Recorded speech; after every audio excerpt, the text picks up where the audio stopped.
back in '68. Sets off the metal detectors with that metal blade.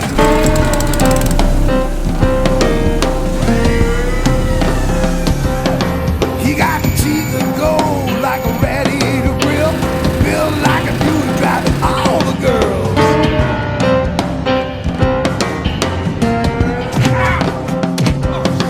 I know it's fist hard, torn up red, cause it breaks up faces like you break your bread. Hard hammer jam, hard hammer jam. I said hard hammer jam. Well, the Arkansas deer season here is in full swing. The guys are just starting to bust out the orange vest. Muzzleloader season just started. Nate's headed out on the Tuesday after muzzleload season to try to fill a doe tag and put a little meat in the freezer. Alright, we just got set up in the stand. It's a Tuesday afternoon. Didn't have baseball practice today, so decided to come out and get a little afternoon on it. Now, where we're at in Arkansas is a baiting friendly zone, so you're able to use corn, beans, rice bran, whatever you might want to use to bait these deer in. The doe population's thick. We're able to kill 10 to 15 doe off our property and still be doing pretty well. This allows our rut to be better.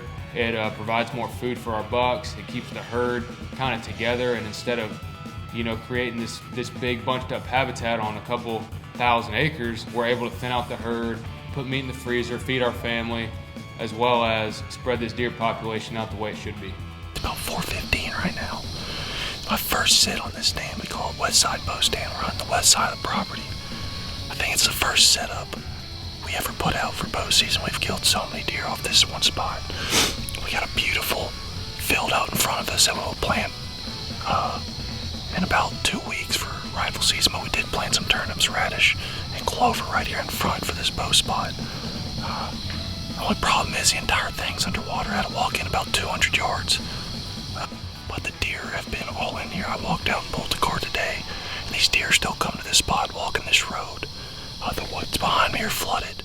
Now, Nate is the master of the self-filmed deer hunt. He's got his camera arm, he's got his cannon that he brings with him.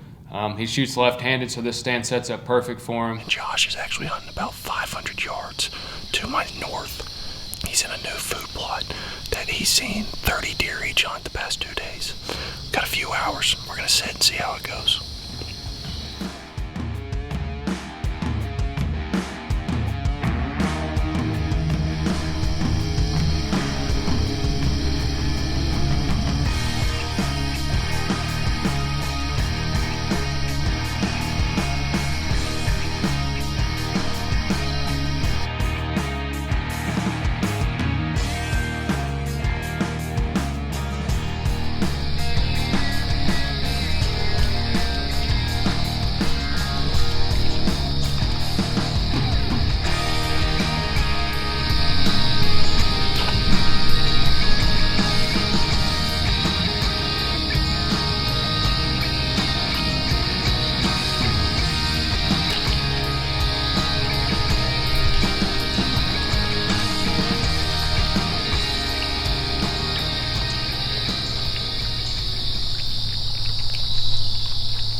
That's the first doe tag of the year.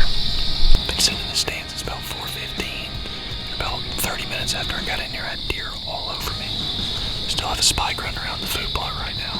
But about 3 small bucks, 2 spikes. Oh, there's a coyote right here.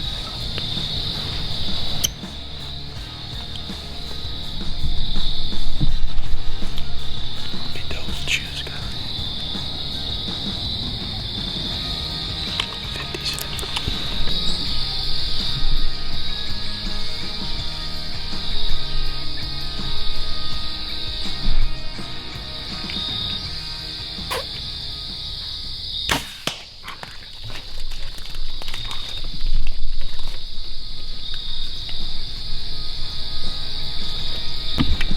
I might just have the hot hand right now. That is crazy. I'm sitting on the stand. About 45 minutes ago, I shot a doe. And I saw her. She crashed about 50 yards away from me. Well, I still had deer in the food plot. And then they immediately got spooked right when I was having this interview. And a coyote came running out. And he ran a spike out of the field. And wouldn't you know it, he just beelines it straight to the corn pile right in front of me. And at like 32 yards, I just smoked him. He's dead. 10 yards from where I shot him. Like, I just had another deer come out that had come out all night, down to my right, standing about 20 yards away. I think it's another spike. I'll have to look again, but what an afternoon. And I'm seeing some ducks fly in, which is beautiful too. So. Well, what a hunt that was. Ended up seeing about 20 deer. Was able to get a nice doe down and a coyote about 10 minutes after. But even until Josh just walked up, I had 5 or 6 deer still standing out in this water right here. And a really nice, about a 3-year-old 10-point. But they just skirted off, and yeah, we're gonna go down here, check on this coyote, get my arrows back, and saw that doe crash about 40 yards over here to my right. So we're in business.